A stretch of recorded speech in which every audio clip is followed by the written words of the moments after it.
Packing pouches അത്യാവശ്യമുള്ള ഒരു സാധനമാണ്. പലപ്പോഴും പല ചെറുകിട പ്രോഡക്റ്റുകളും ഉണ്ടാക്കി കഴിയുമ്പോൾ നമുക്ക് ഇത്തരത്തിലുള്ള പാക്കിംഗ് പൗച്ചസ് ആവശ്യമായിട്ട് വരാറുണ്ട്. കാരണം നമ്മളുടെ പ്രോഡക്റ്റിന് പറ്റുന്ന തരത്തിലുള്ളതാണ് വേണ്ടത്. ചിലപ്പോൾ നമ്മൾ 25 ഗ്രാം ആയിരിക്കും കൊടുക്കുന്നത്, 50 ഗ്രാം, 100 ഗ്രാം, 200 ഗ്രാം, അര കിലോ, അങ്ങനെ പാക്കിങ്ങിൻ്റെ അളവ് കൂടിക്കൂടി വരും. പ്രോഡക്റ്റ് അനുസരിച്ചാണ് അത് വരുന്നത്. കാരണം ഏറ്റവും കോസ്റ്റ് കൂടിയ ഐറ്റത്തിന് ഏറ്റവും ലീസ്റ്റ് ഗ്രാമുള്ള പാക്കേജ് ആയിരിക്കും ഉപയോഗിക്കുന്നത്. അപ്പോൾ അത്തരത്തിലുള്ള പാക്കിംഗ് കവറുകൾക്ക് സാധാരണ ചെറുകിട സംരംഭകർ ഒരുപാട് പൈസ വെറുതെ കളയാറുണ്ട്. പലപ്പോഴും പല ആളുകളെയും ഞാൻ കണ്ടിട്ടുണ്ട്, സ്റ്റാർട്ടിങ്ങിന് സംരംഭം തുടങ്ങി ഉടനെ തന്നെ ലക്ഷങ്ങളുടെ കവറുകൾ പ്രിന്റ് ചെയ്യും. ഈ കവറുകൾ പ്രിന്റ് ചെയ്ത് വന്ന് ഇൻ കേസ് എന്തെങ്കിലും ഒരു തട്ടുകേട് കൊണ്ട് ബിസിനസ് മുമ്പോട്ട് പോകാതെ ഇരുന്നാൽ ഈ കവറ് ഒരു യൂസിനും കൊള്ളുന്ന സാധനമല്ല. കാരണം മറ്റൊരാൾക്ക് ഉപയോഗിക്കാൻ പറ്റില്ല, നമുക്ക് മറച്ചു വയ്ക്കാൻ പറ്റില്ല, ആർക്കും ഒരു ഉപയോഗവുമില്ല, കത്തിക്കാൻ പോലും പറ്റില്ല. കത്തിച്ചു കഴിഞ്ഞാൽ സർക്കാരിൻ്റെ വക പിഴ അടയ്ക്കേണ്ടി വരും. അപ്പോൾ പെട്ടുപോകുന്ന ഒരുപാട് പേരെ ഞാൻ കണ്ടിട്ടുണ്ട്. അത്തരക്കാർക്ക് വേണ്ടിയാണ് ഈ വീഡിയോ ഡെഡിക്കേറ്റ് ചെയ്യുന്നത്. ചെയ്യാൻ പാടില്ല. നിങ്ങളുടെ ബിസിനസ് സ്റ്റേബിൾ ആകുന്നത് വരെ നിങ്ങൾ ഇങ്ങനെ ലക്ഷങ്ങൾ കൊടുത്ത് പ്രിന്റ് ചെയ്യാൻ പാടില്ല.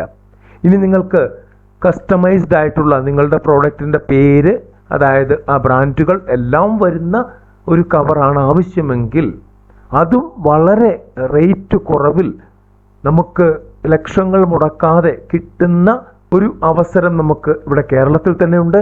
നിങ്ങൾക്ക് ആവശ്യമുണ്ടെങ്കിൽ താഴെ കമൻറ്റ് ബോക്സിൽ കമൻറ്റ് ചെയ്യുക. നമ്മൾ മല്ലിപ്പൊടി, മുളക് പൊടി, അങ്ങനെയുള്ള എന്ത് സാധനമാണെങ്കിൽ പോലും ഏതാണ്ടൊക്കെ എല്ലാ സാധനങ്ങളും പാക്ക് ചെയ്യാൻ പറ്റുന്ന കസ്റ്റമൈസ്ഡ് ആയിട്ടുള്ള കവറുകൾ, അതിൽ നിങ്ങളുടെ ബ്രാൻഡ് പ്രിന്റ് ചെയ്തു തരുന്ന ആളുകളും കേരളത്തിലുണ്ട്.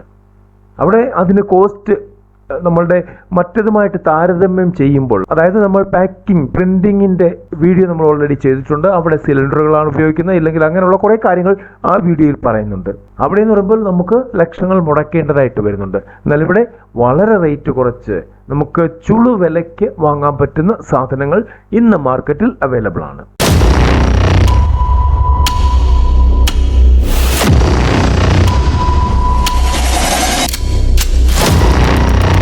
ചെറുകിട ബിസിനസ്സുകളെ കുറിച്ചുള്ള ഇല്ലെങ്കിൽ അതുമായിട്ട് റിലേറ്റഡ് ആയിട്ടുള്ള വീഡിയോകളാണ് നമ്മൾ ഇടാറുള്ളത്.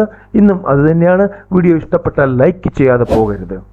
നിങ്ങളുടെ പ്രോഡക്റ്റ് എന്താണ് എന്ന്, ഇല്ലെങ്കിൽ നിങ്ങൾ ചെയ്യാൻ ഉദ്ദേശിക്കുന്ന പ്രോഡക്റ്റ് എന്താണ് എന്ന് കമൻറ്റ് ബോക്സിൽ കുറിക്കുകയാണെങ്കിൽ ഞങ്ങൾക്ക് മനസ്സിലാകും.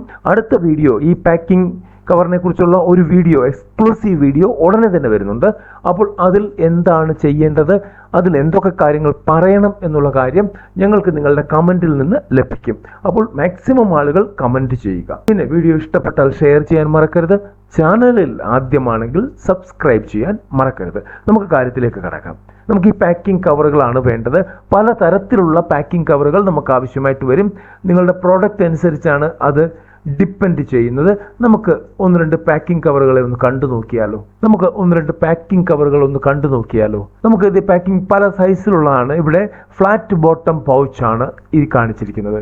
പിന്നെ നിങ്ങളുടെ പ്രിന്റഡ്, അതായത് കസ്റ്റമൈസ്ഡ് പ്രിന്റഡ് പൗച്ചാണ് ഇത്. ഇവിടെ മറ്റൊരു തരത്തിലുള്ള വൈറ്റ് സിമെന്റ് പാക്കിംഗ് പൗച്ച് എന്ന് പറയും. അത് സിമെന്റിന് വേണ്ടിയുള്ളതാണ്. ഇവിടെ ക്രീം പാക്കിങ്ങിനുള്ള പൗച്ച് വരുന്നുണ്ട്. പിന്നെ നമുക്ക് ജിഞ്ചർ പേസ്റ്റ്, അതുപോലുള്ള പേസ്റ്റുകൾ പാക്ക് ചെയ്യാനുള്ള പൗച്ചുകൾ വരുന്നുണ്ട്. നമ്മളുടെയൊക്കെ പ്രോഡക്റ്റിന് ഇതുപോലുള്ളൊരു പൗച്ച് കിട്ടിക്കഴിഞ്ഞാലത്തെ ഒരു അവസ്ഥയെന്ന് ആലോചിച്ച് നോക്കിയേ. അതായത് ആ പ്രോഡക്റ്റിൻ്റെ ഗരിമ കൂട്ടുന്ന ഒരു പൗച്ചാണ് ഇത്. ഓക്കെ, അതുപോലെ തന്നെ മറ്റൊരു ഇത്തരത്തിലുള്ള ചെറിയ ചെറിയ പ്രോഡക്റ്റുകൾ പാക്ക് ചെയ്യാൻ പറ്റുന്ന, ലിക്വിഡ് ആയിട്ടുള്ള പ്രോഡക്റ്റുകൾ പാക്ക് ചെയ്യാൻ പറ്റുന്ന പൗച്ചുകളാണിത്. ഇവിടെ ഇങ്ങനെ ഒരുപാട് പൗച്ചുകൾ കൊടുത്തിട്ടുണ്ട്. ഇത് ഹോൾസെയിലാണ്. റേറ്റുകൾ നിങ്ങൾ കാണുന്നുണ്ട്, ഞാൻ എടുത്ത് പറഞ്ഞില്ല എന്നുള്ളതേ ഉള്ളൂ. ഇവിടെ നമ്മളുടെ ആ ജിഞ്ചർ പേസ്റ്റ്, ഇല്ലെങ്കിൽ വെളുത്തുള്ളി പേസ്റ്റ്, അങ്ങനെയുള്ള സാധനങ്ങൾ പാക്ക് ചെയ്യാനായിട്ട് ₹3.75 പെർ പീസാണ്. ഇവിടെ വരുമ്പോൾ അത് ₹1.50 മാറും. ഇങ്ങോട്ട് മാറുമ്പോൾ ഈ പ്രൊഡക്റ്റിന് ₹1.20 മാറും. ഇവിടെ കിലോ 200 രൂപയാണ് റേറ്റ് വരുന്നത്. അപ്പോൾ ഇതിനൊരു ഒരു കണക്കുണ്ട് കേട്ടോ. ഈ കിലോയ്ക്ക് എത്ര വരും എന്നുള്ളതും കൂടെ നമ്മൾ നോക്കണ്ടേ. സാധാരണഗതിയിൽ 100 ഗ്രാമിൻ്റെ മുളക് പൊടി, മല്ലിപ്പൊടിയുടെ ഒക്കെ ഒരു പൗച്ചാണെങ്കിൽ 100 ഗ്രാമിൻ്റെ പൗച്ച് വരുമ്പോൾ അതിൽ ഏകദേശം 300 പീസോളം വരാൻ സാധ്യതയുണ്ട്. അതിന് ലെയർ അനുസരിച്ചാണ് 2 ലെയർ 3 ലെയർ അങ്ങനെ വരുമ്പോൾ ആ വെയിറ്റ് വ്യത്യാസം വരുമ്പോൾ ഇതിനകത്ത് ഡിഫറൻസ് വരാനുള്ള സാധ്യതയുണ്ട്. ഇപ്പോൾ ഈ ലിങ്ക് ഡിസ്ക്രിപ്ഷൻ ബോക്സിൽ കൊടുത്തിട്ടുണ്ട്. നിങ്ങൾക്ക് ആവശ്യമുള്ള കവർ ഇവിടെ ഉണ്ടെങ്കിൽ തീർച്ചയായിട്ടും അവരുമായിട്ട് ബന്ധപ്പെടാം. ഇനി അതല്ലെങ്കിൽ തന്നെ ഇത് ചെയ്യുന്ന ആളുകളുമായിട്ട് ബന്ധപ്പെട്ട് ചോദിച്ചു കഴിഞ്ഞാൽ അടുത്ത ആളിൻ്റെ നമ്പർ നമുക്ക് അവിടുന്ന് ലഭിക്കും. അവരുമായിട്ട് ബന്ധപ്പെട്ട് നമ്മളുടെ ഇത്തരത്തിലുള്ള പാക്കിംഗ് പൗച്ചുകളുടെ ഒരു ക്ഷാമം അല്ലെങ്കിൽ ഒരു കിട്ടാനില്ല അല്ലെങ്കിൽ എനിക്കറിയില്ല എന്നുള്ളൊരു അവസ്ഥ മാറ്റിയെടുക്കാൻ പറ്റും. അടുത്തൊരു വീഡിയോയിൽ കാണുന്നവരെ നന്ദി, നമസ്കാരം.